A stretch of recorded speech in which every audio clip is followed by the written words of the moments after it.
మనం ఇప్పుడు ఐఫామ్స్ ఆర్గానిక్ వ్యవసాయ క్షేత్రంలో ఉన్నామండి. ఈరోజు ఈ వీడియో తీసిన ఉద్దేశం నన్ను చాలామంది మీ షాపు సంక్రాంతికి ఉంటుందా?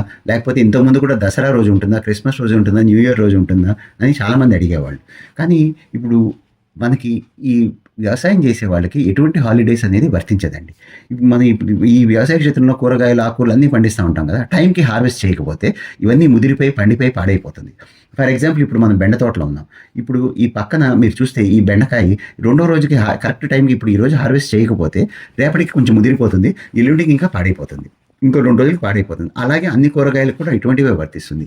ఇంతకుముందు నేను కూడా ఒక ఎంప్లాయీగా ఉన్నప్పుడు పబ్లిక్ సెక్టర్ కానివ్వండి, ప్రైవేట్ సెక్టర్ కానీ మనకి ఈరోజు పబ్లిక్ హాలిడేనా, రెస్ట్రిక్టెడ్ హాలిడేనా, ఆప్షనల్ హాలిడేనా, holiday and negotiable instrument act అని ఆలోచించేవాడిని.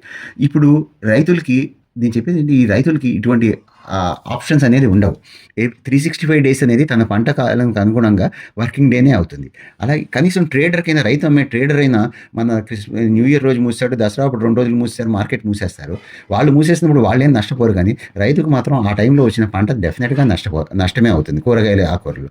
అలాగే ఇప్పుడు కూడా నేను చెప్పేది ఏంటంటే మా షాప్ ఎప్పుడు కూడా 365 డేస్ ఓపెన్ ఉంటుంది. ఎందుకంటే మాకు చాయిస్ అనేది లేదు. We don't have a choice. మనం పండించింది తీసుకొచ్చాలి, ఇర్రెస్పెక్టివ్ ఆఫ్ ది డే అక్కడ షాప్లో పెట్టాలి, అమ్మాలి.